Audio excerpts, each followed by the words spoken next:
Howdy, music fans. Thanks for joining me. I am entering another contest. This is for, this is Desert Island Dozen, I think it's called, for Rich Strickler's 100 subs. Congratulations, Rich. That's really great. Good for you. Yeah, welcome to the community. I think it's really cool that you've got 100 subs. I haven't checked out much of your channel. I've just seen a little bit of this video for this contest, and I haven't watched the whole thing because I don't want to spoil it for myself. I want to do my video first, and then I'm going to watch other people's. But I caught this off of Gary over at Physical Format Rock and Roll, as I often do, catch my contests. And I also didn't watch all of his because I want to do mine independently. So anyway, let's get going.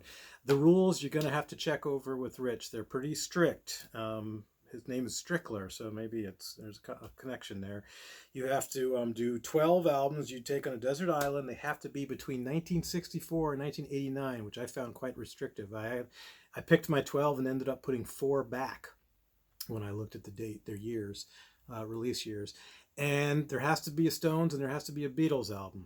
Now, one of those, I don't get it. But so I have to, no, I get it. So, and then you can't do live albums. You can't do compilations. You can't do box sets. You can't do greatest hits, anything like that. So there's definitely, that definitely has altered the way I've approached this, because there are definitely some collections or greatest hits that I would bring in this case if I could. And there's definitely some things past 1989 that I would bring, and maybe before 1964, probably. So let's, he says a Beatles and a Stones. So let's start with the Beatles. I would not pick the Beatles if I could take 1,000 albums to a desert island, honestly. No offense. I know that's blaspheme, and there's lots of Beatles fans in the world, and there should be. There's reason for that. They just don't move me as much. When I was a kid, I loved them, a lot. But they're just not a big deal to me. The Beatles. So I would take the White Album, though. I do like this album a lot. It's my favorite. I do think there could be some things probably that, cut out from it, although I know that's blaspheme also. But this is my favorite album, probably, of the Beatles. And some songs I like on it. I don't know. I like the whole thing for the most part, pretty much. So if I had to take a Beatles album, which I wouldn't, I would take the White Album. Okay. Next, I would take one of the greatest songwriters of all time, and I'm leaving one out, I hate to say, one of my favorites, but I would take James Mcmurtry. This came out, I believe, in 89 or 88, and it is Too Long in the Wasteland. It was his debut. He is the son of Larry McMurtry of Lonesome Dove fame, who recently passed away. And this is a stellar, stellar album and an incredible example of fantastic songwriting. John Cougar's drummer Kenny Aronoff plays with him, and it's just a fantastic album. I highly recommend it. And I did a video on James McMurtry in my Unsung Heroes series, so check that out, and you can learn more, or just check out on your own on YouTube or whatever.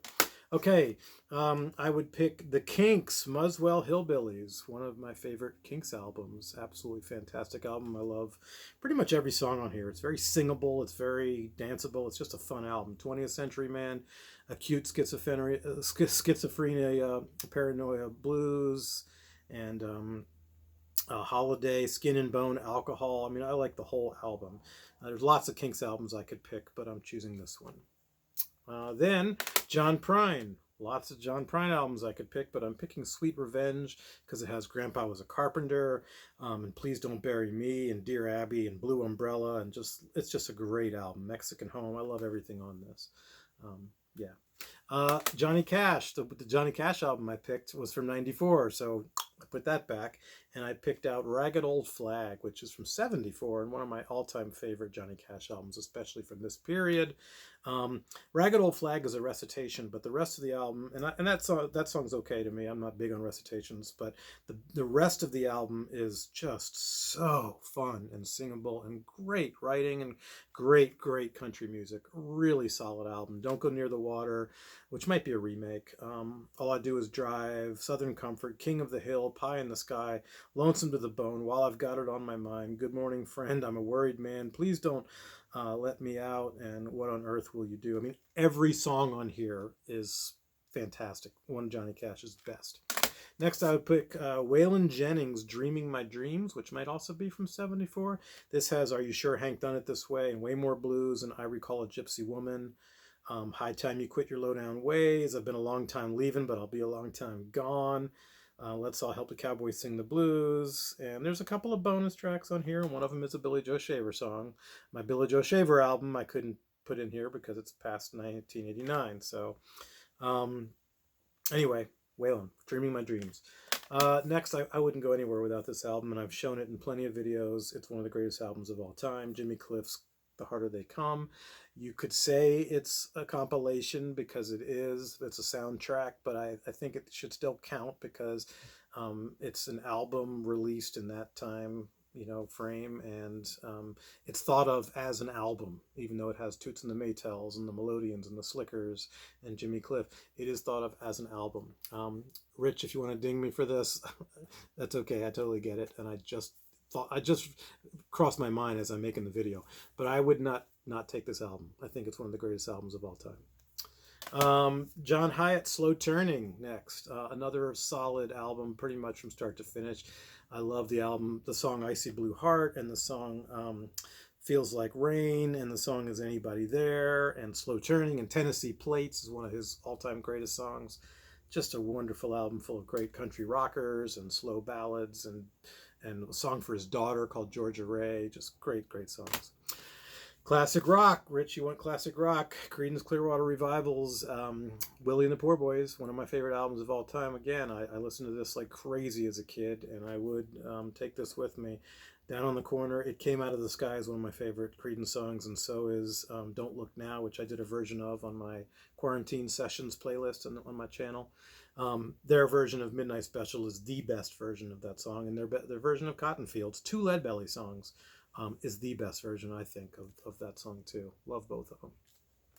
Can't go anywhere without J.J. Cale. Naturally, his first album, it was between this and Travelogue, and I chose this one. This one has Call Me the Breeze, Don't Go to Strangers, Call the Doctor, Crazy Mama, Nowhere to Run, River Runs Deep, After Midnight.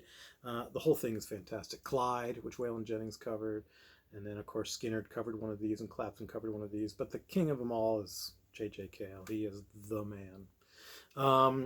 Next, Joan Jett album, right? My favorite Joan Jett album, the one that I really turned me on to her in the beginning with the song Fake Friends. I think one of her greatest songs of all time. But the whole album, Handyman, is great. Everyday People, her version of Sly Stone's song. Secret Love, 100 Feet Away. She does the Stone Starfucker on here, Star, whatever. The French song, Tossin' and Turnin', she does that cover. It's just a great record. And this is the extended version, with bonus tracks. And my Rolling Stones album, it was between this one and Exile, just because it's got more material. And but I love Exile, but I chose Let It Bleed because I think it's one of it might be their greatest album of all time, I think. It's got Country Honk and Let It Bleed and Gimme Shelter and the original Midnight Rambler, which, yes, the live version may be better, but this is the blueprint, and it has You Got the Silver, which is one of Keith's all-time best songs, no question, and Monkey Man is one of the Stones' all-time best songs, no question in my mind, and they're beautiful reworking of Robert Johnson's Love in Vain. So there you go. There's my contest entry. If Jimmy Cliff doesn't count, I would sub out either Bob Dylan's Blood on the Tracks or Steve Earle's Train A Comin'.